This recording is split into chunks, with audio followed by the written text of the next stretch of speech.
Let's get to talk about the world of Nigeria's credit market and technology in Nigeria's financial services industry. Maria Rotilu is live here in the studios this morning to take us through some innovations that are taking place on the side of technology to help Nigeria's credit market. Maria, it's good to have you. Thank you very much. Let's discuss this. When we talk about technology is the in thing. Yes. When we talk about Nigeria's financial services industry.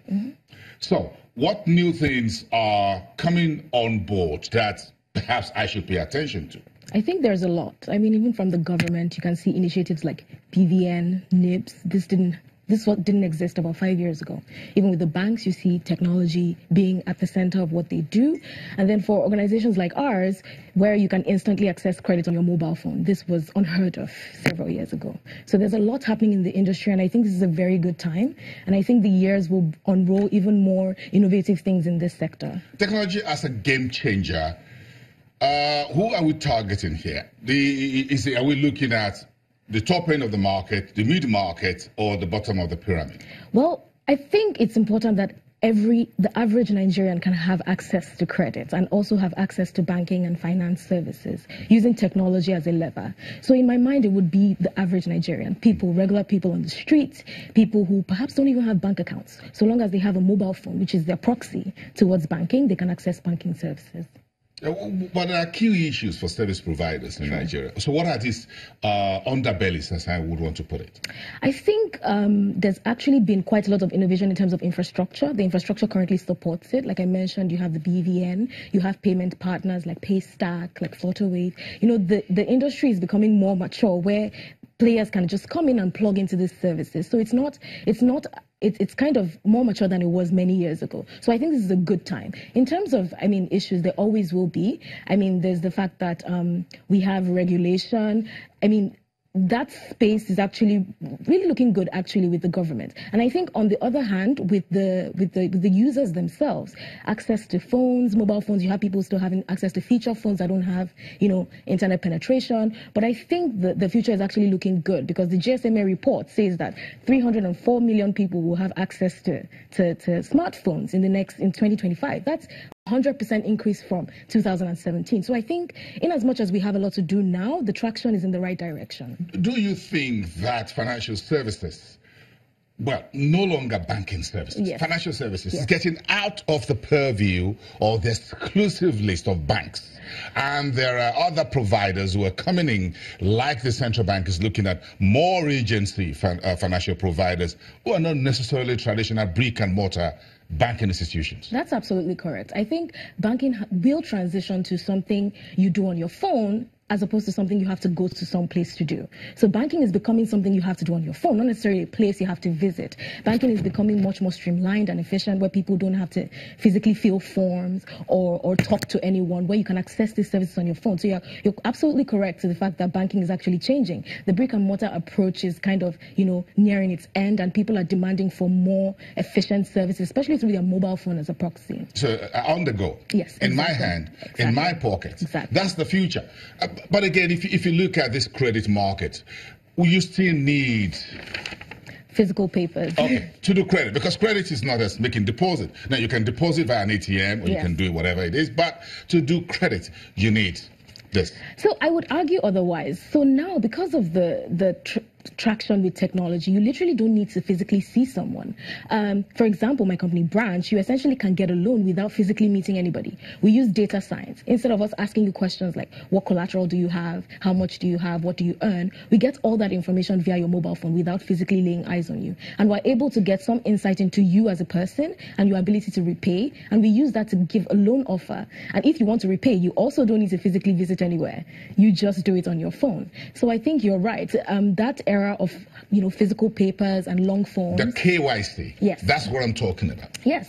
No, for the KYC, that's another beautiful thing. We have innovations in the market that allow us to plug into technologies that help us do this. One fantastic, innovation from the government has been the BVN. With the BVN, you can get access to people's, the fact that they exist. One, they have a bank account. You can get access to their basic details. That already gives the initial KYC that's needed to disperse a loan. But if you look at defaults in Nigeria, who really defaults when you look at it? Is it folks say, well, some folks say, well, the guys on the street default less than the big corporates. Well, the way I think about defaults is there's this perception that, oh, Nigerians will not repay, but that's not what we've seen. We've seen Nigerians repay.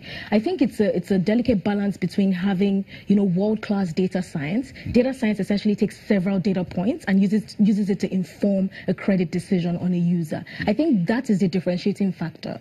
Default, I mean, there will always be defaults, but the thing is, I believe that there are several Nigerians who need and genuinely need access to loans and have the ability and willingness to repay. How much would you be able to disburse to me over the phone? That's a good question.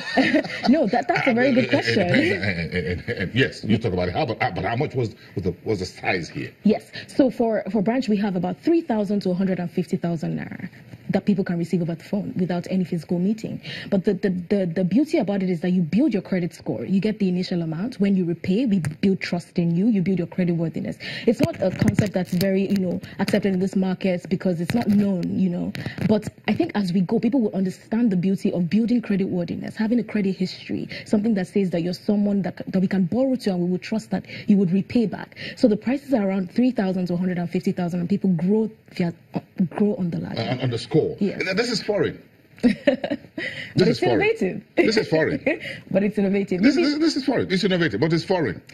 So building credit score and using the credit bureau, the credit registry, and what have you, all are part of this conversation. Yes, but I think it's very much needed because we've been here in the country for 1 year. We've disbursed over R1 billion in loans. We have 200,000 users. We've disbursed 100K loans. So it's not something just in discussion. People are using it and people are saying it's as useful to their lives. They're repaying every week. We receive repayments. And there's that perception on, oh, will people pay? People are repaying because people do need these services and the previous financial landscape has not given access for people to, see services like this where you can essentially get money on your phone. It's bizarre, but people are trying it and using it. The big traditional banks won't like you. Well, I think you're the one spoiling the game for them. I think we're making the games better for the average Nigerian because the average Nigerian for a very long time has not had access to credit. And that is one of the key bedrock of, economic empowerment, even for a country. So it's important that the average Nigerian on the streets can have access to loans and financial empowerment when they need it. If you're disbursing money and the government is also disbursing some money through what you call market money, trader money, and what have you, what's the difference here? Is it in the rate? Is it in speed? Is it in what? I think this is not a winner-takes-it-all market. I think this is a large need where everybody needs to chip in to kind of, fill that gap. It's really wide. There are 180 million Nigerians.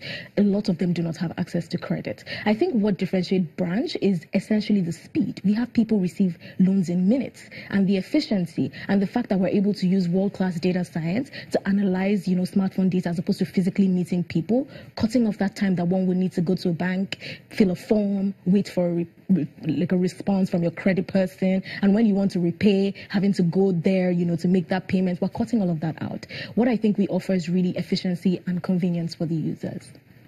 At the end of it all, why do people need credit? What does your survey show what Nigerians really need credit for? Is it for a holiday like we just had and folks just feel, or perhaps there's a World Cup, so some folks need extra enjoyment for the holiday, so they're going to top up their DSTV, whatever.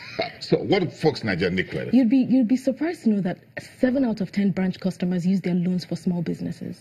The changing man on the street, the tailor, the carpenter, the mechanic. People do not have access to credit to build their business, and businesses by their nature need working capital. So we find that 7 out of 10 customers actually use these loans to buy inventory, stock, to upgrade their equipment, to empower them so that they can earn more. So yes, that's what people use their loans for, we've seen. Less of what you call consumption. Yes, I know there is consumption there, but we've seen that the majority is usually for growing, and which I think is a testament to the entrepreneurial spirit of Nigerians. You give Nigeria one thing, they would make 5 out of it. So I think there is consumption. People use it to meet pressing needs. People use it to meet school fees, things like that. But we see, overwhelmingly that people use it for businesses, the small businesses. That's no free lunch. Yes. Even in Freetown. Yes. But So at what cost is this? So the way we think about it is our rates are very transparent. They're also very reasonable. We have You're looking at interest rates, yes, and folks says rates are really high in Nigeria. Yes. So who's beating the banks? Or the banks beating new service providers like yours? How I like to think about it is the fact that we build trust. Remember, we give small loans and then you build and build. If people are going to default, they default very early on. And when they do, is at small amounts. We've hedged our risk and we know that, okay, this person is not repaying. But by the time people... And you cut him off the essentially, because we cannot... you haven't repaid the loans. We... based on regulation, we have to report you to the CRB, and we do at the very end when we see that that loan is likely not coming back. But what we do is hedge our risk very early on with low amounts. And then for people who build trust, as we go, we give you higher amounts, benefiting both parties. But what rates? Are we back to interest rate? Yes. Oh, we charge about 15% APR. That's for a year. But yeah. So think of it as around maybe 1% monthly, less than 1% daily. Sorry. Yes. Interesting. I'll try and find out if I'll find out. Thank you very much. It's good to have innovations in the market.